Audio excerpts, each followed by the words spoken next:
lost thrust on both engines. We are turning back towards the warhead. I have an emergency. He lost both engines. Returning immediately. Today would be like you're Sammy.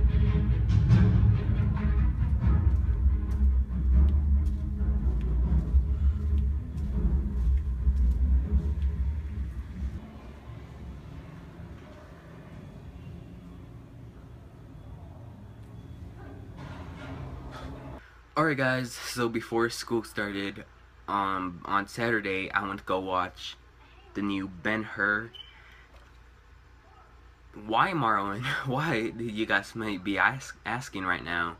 Reason why is because there's this app that gives away free movie tickets to your very first purchase, and it's only in select theaters. It's not in every theater, but luckily it was my theater.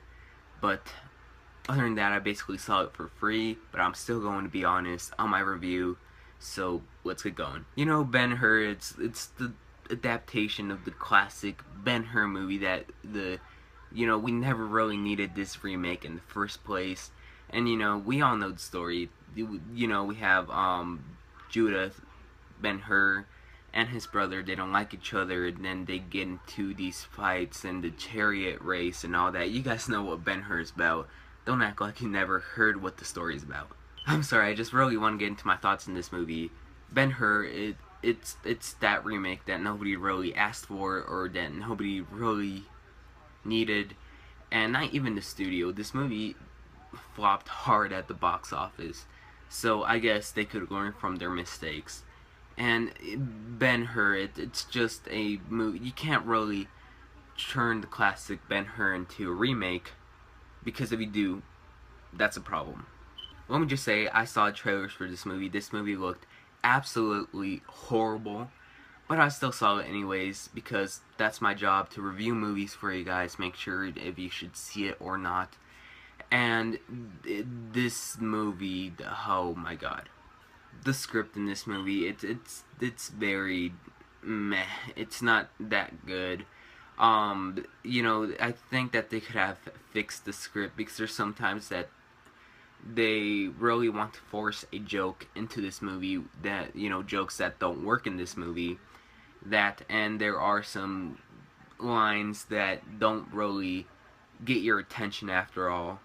A recent example of some good dialogue that keeps you interested into the story is War Dogs. That movie starts off very good, and with the dialogue, keeps you interested. It wants you to know more about these guys, and it just keeps you, very interested throughout the movie, listening and paying attention to every detail they're saying to you, word by word.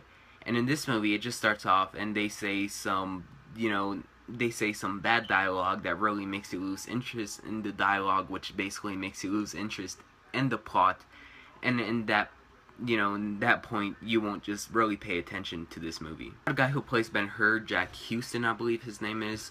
At first, when this movie started, I thought that he was okay. Nothing too special, not a great performance, nothing like that.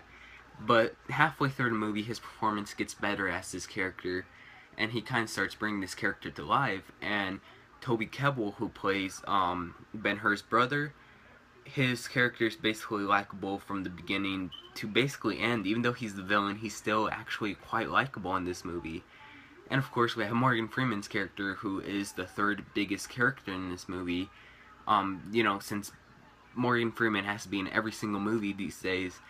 And his character is also very likable, since his character doesn't appear till like the first 40 minutes of the film. But I think that he does a very good job as this character. This movie, one of my issues with this movie, doesn't know whether it wants to be a good remake, or a cheesy remake, or a really good movie. And I'm not gonna lie, the director, he looked like he was actually trying to make a good adaptation of Ben-Hur, but sadly he didn't make a great one, but he didn't make a bad one, but at the same time he didn't make a good one. So I guess you could say that this movie is technically bad. Aside from the three main characters, Ben-Hur, his brother, and Morgan Freeman's character, the other characters in this movie, they just feel very flat, you know, one-dimensional, and you really don't care for them at all, and you know, you really even forget they exist in this movie. And you know, when you're making a movie, you want to care for other characters besides the first main characters in this movie. And I even forgot that, you know, Ben-Hur's mother and sister were in this movie, because that's how forgettable their characters are. Talking about forgettable, this movie is very forgettable. Literally, I forgot about, what, 60% of the movie already. Well, I'm probably exaggerating, but I did forget a lot of the things in this movie, and that's because they don't really make any scenes memorable except the chariot race scene, which is easily the best scene in the movie. I was considering on watching this movie in 3D because I thought that this movie would have looked fantastic in 3D, but if there's one thing that you can't mix together well with 3D, it's shaky cam.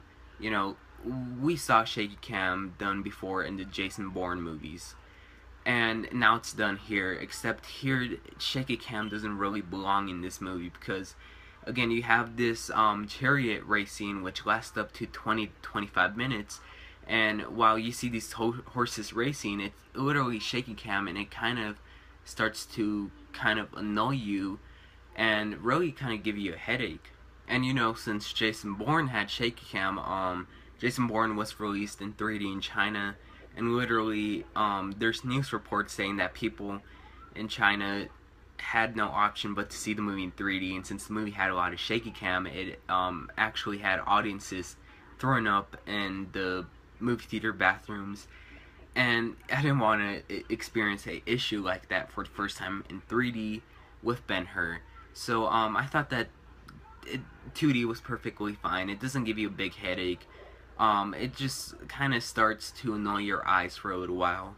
There's another complaint I can make about this movie. It's that just about 65% of the movie is just really boring, and it really drags. Literally, again, like I said, when you have good dialogue, it really keeps you interested into the story, and since this movie had very boring dialogue, it kept the movie boring, and it didn't really keep you interested in any of the story or characters, unless it was that scene where they have Ben-Hur and all these prisoners moving the boat, which was actually a pretty cool scene, and the chariot race scene, which again is the best part in the movie. But other than those two scenes, the other scenes in the movie are just boring. You kind of want to leave the theater because the movie really drags during those scenes because, you know, they're boring. As far as I'm concerned, I expected this movie to be far worse than how it is right now. Not saying it's a great movie, same time not saying it's a good movie. Again, it's technically kind of bad, but it's a mix of good and bad, because you do have the bad, it keeps you bored and not interested at all, and you have good, the two scenes with the prisoners and the chariot race scene. So that's about it. Now let's get to the rating. I'm going to give Ben-Hur my third lowest rating in my new rating system, and that's out of your mind forgettable. For those of you guys wondering what that rounds up to be in the 1 through 10 rating system, it's basically 5 out of 10. But other than that, I wouldn't really recommend you seeing this movie in full price or matinee. Don't see it in theaters. Maybe if you have a free rental one day for Redbox, or maybe even for Netflix, then check it out for free. If it's on HBO, then feel free to check it out. Just don't see it in theaters. You don't have to. Anyways, have you guys seen Ben-Hur? If you have seen it, what you think about it?